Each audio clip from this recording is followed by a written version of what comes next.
Good morning दोस्तों। I hope आप सभी लोग इजीली क्वेश्चंस याद कर ले रहे हैं।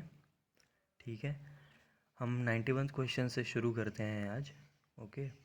Evidence of some of the animals are extremely rare in Harappan culture. ठीक है, तो आंसर हमारा 1, 2, 3 बफेलो, कैमल एंड हॉर्स हो जाएगा। Okay. Amongst the animals that were domesticated by the people of Indus Valley civilization include the humped bull, pigs, elephant, donkeys, goats. Horse is mostly absent from the civilization, can be stated in since the evidence of its domestication comes only from Surkotada. ठीक है, 92 question है। Evidence of trephination as a remedy for certain disease comes from some of the following. Disease हमारे लोथल, हड़प्पा और बुर्ज़होम से certain disease हमारे evidences उसकी remedy के लिए मिले थे। ठीक है। implies the surgical process of drilling holes in a damaged skull to remove any bits of bone from a fractured skull and then cleaning out the blood, often pulling under the skull after an injury to the head। ठीक है, मतलब surgery भी उस समय तक ये remedy आ चुकी थी कि मतलब स्कल में होल करके आपकी सर्जरी हो सकती थी उस समय भी। और ये लोथल, बुर्ज़होम और कालीबंगन में ही जो है इसको देखने के लिए मिला था। ऑलराइट, 93 क्वेश्चन है। Horse remains are found in. Horse remains are found in कहाँ कहाँ पे घोड़ों का साक्ष्य मिला था? तो सुरकोतदा, कालीबंगन और धोलावीरा में। ओके। नेक्स्ट क्वेश्चन है, some of the following is correct regarding Harappan civilization. ठीक है, इसमें से कुछ सही है। अब इसमें से कुछ सही है तो इसमें से बहुत सारे क्वेश्चंस भी आपको बनते हुए हैं, दिखते हैं। 3 principal varieties of wheat occur. 3 varieties of barley were cultivated.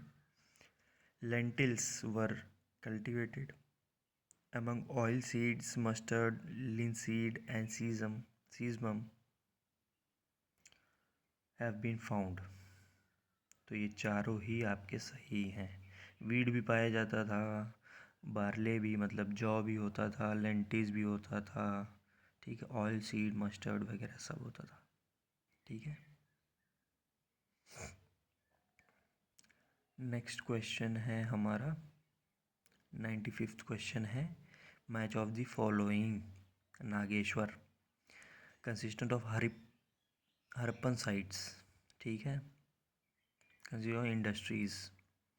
Nageshwar ji, Kuntasi में कौन सा होता था? क्या मतलब कौन सी इंडस्ट्री थी? नागेश्वर में कौन सी इंडस्ट्री थी? हरप्पा में कौन सी थी? रहमान देरी में थी? बालाकोट में कौन सी थी? चाउंदड़ो में कौन सी थी? हाँ, तो नागेश्वर में शेल वर्किंग थी, कुंतासी में भी बीड मेकिंग,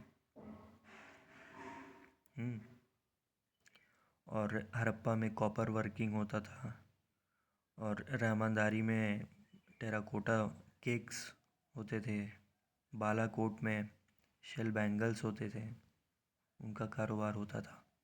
ठीक है। 96 क्वेश्चन है, list A consist of some Harappan sites and list B consist of the measurements of scale found at places mention in a list. ठीक है,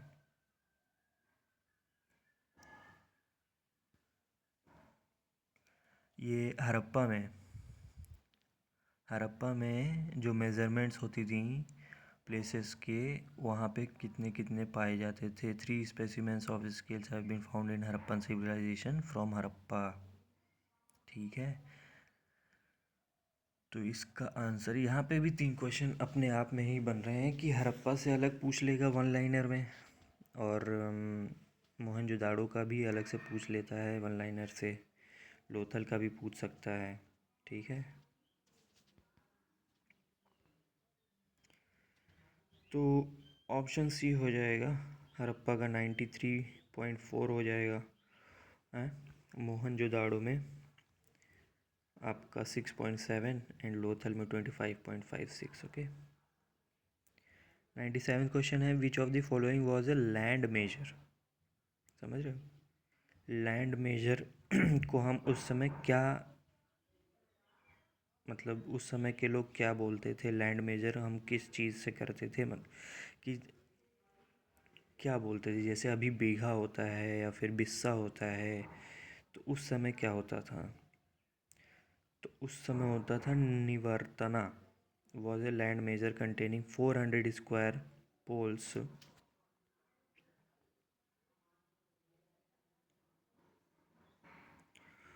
400 square poles of 10 cubits each according to Leelavati।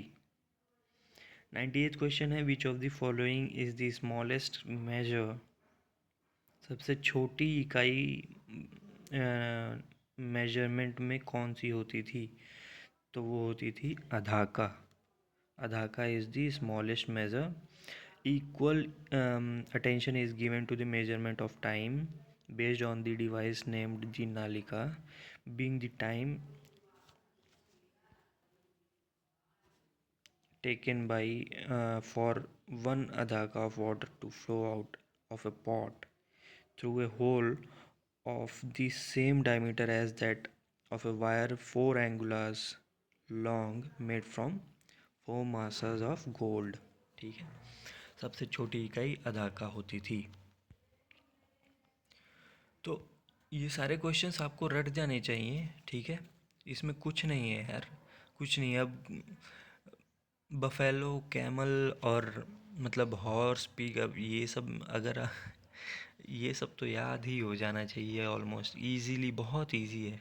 ठीक है, और evidence of ट्रेफिनेशन, ये भी कौन से evidence में कहाँ कहाँ पाया गया था, इसमें से भी 3 क्वेश्चंस, हर एक क्वेश्चंस में ये स्मार्ट वे है आपका कि हर एक क्वेश्चंस में आपको 3 क्वेश्चन अलग से मिल जा रहे हैं। ठीक है, हर एक क्वेश्चंस में, और 12 क्वेश्चंस तो मैं ऐसे करा रहा हूँ, लेकिन 5 भी क्वेश्चन कर लोगे ना तो उसमें इतने सारे क्वेश्चन बन जाएंगे, लगभग 20 क्वेश्चन ऐसे ही हो जाएंगे। हर क्वेश्चन में 3 या 5 क्वेश्चन बन जा रहे हैं ऑप्शन से ही। ऑलराइट, ठीक है। और एसएससी में वन लाइनर यहाँ से तो आपका फिक्स ही है आना, यहीं से आएगा और कहीं से ही नहीं आएगा। ठीक है, इससे बाहर आ ही नहीं सकता। क्यों क्यों नहीं आ सकता इससे बाहर? सवाल करिए खुद से भी ना, चेक करिए खुद को भी, और खुद से भी चेक करिए कि जो बाकी सब पढ़ा रहे हैं कॉन्सेप्चुअल वाइज, वो मतलब वो भी सही है, लेकिन अब आपके पास क्या होता है ना कि एसएससी एक एग्ज़ाम है, एसएससी के सारे एग्ज़ाम में टाइमिंग का खेल होता है। यूपी पीसीएस में टाइमिंग 2 घंटे मिलते हैं आपको पूरे जीएस में, 150 क्वेश्चन। बट एसएससी में आपको बहुत ज़्यादा कम टाइमिंग, और हर एक सब्जेक्ट के लिए मतलब बहुत कम टाइम होता है। ठीक है, आपको सिर्फ और सिर्फ 1 घंटा मिलता है। टायर 1 टायर 2 सिर्फ 1 घंटा मिलता है, उसमें 25 क्वेश्चन, 100 क्वेश्चन आपको करने होते हैं 1 घंटे में। ठीक है, तो टाइम कम लेने के लिए आपको ऐसे ही करना पड़ेगा, सारे वन लाइनर क्वेश्चंस ऐसे ही रटने पड़ेंगे। ठीक है, अब आप सोचोगे कि मतलब ठीक है, जो बुक से पढ़ रहे हैं या फिर जिसके पास बहुत टाइम है, यानी टाइम इन द सेंस जैसे अब ये 2026 के लिए है और अभी से कोई पढ़ रहा है, ठीक है, तो वो उसकी बहुत टाइम है तो वो बुक उठा के एक बार देख लिया। ठीक है, वहाँ से कॉन्सेप्ट देख लिया, उसके बाद कॉन्सेप्ट देखने के बाद तुरंत यहाँ पे वीडियोज़ आके देखो। वीडियोज़ पूरा आपको रट जाने चाहिए, हर एक क्वेश्चंस वन लाइनर ही हैं, और सब आप देखोगे ना, एक बार कॉन्सेप्चुअल पढ़ लोगे और एक बार वीडियोज़ देखोगे, उसमें से कहीं से भी बाहर हो ही नहीं सकता। ठीक है, कहीं से भी बाहर आएगा ही नहीं, इससे बाहर तो जाएगा भी नहीं। स्टैटिक जीके में बाहर कैसे ही चला जाएगा, आप खुद सोचो ना। ठीक है, तो और सिर्फ एसएससी और इसके लिए ही नहीं, कोई भी स्टेट एग्ज़ाम में स्टैटिक जीके में ऐसे इससे बाहर पूछेगा ही नहीं, चाहे वो रेलवेज़ हो चाहे कोई भी स्टेट एग्ज़ाम हो। ऑलराइट, ओके, तो फिर जिनको भी ये वीडियो अच्छी लग रही हो प्लीज़ लाइक करो। ठीक है, जितना ज़्यादा से ज़्यादा हो सके शेयर करो इसको। इसके पीडीएफ आपको टेलीग्राम पे मिल जाएंगे और टेलीग्राम की लिंक मेरे प्रोफाइल पे है। ठीक है, यूट्यूब के प्रोफाइल पे है। ऑलराइट, वहाँ पे आप जाके आप पीडीएफ भी डाउनलोड कर सकते हो फ्री में, और टेलीग्राम ग्रुप ज्वाइन कर लो। ठीक है, व्हाट्सएप ग्रुप भी है, वहाँ पे भी आपको सारे पीडीएफ्स और अनाउंसमेंट मिल जाएंगे। ऑलराइट, वो भी ज्वाइन कर लो और सब्सक्राइब करो। ठीक है, कमेंट सेक्शन में सब लोग ज़रूर बताओ कि मतलब किस किस को याद हो गया है और कौन कौन से टॉपिक्स पे उनको दिक्कत आ रही है। ठीक है, बाय बाय, मिलते हैं नेक्स्ट वीडियो में।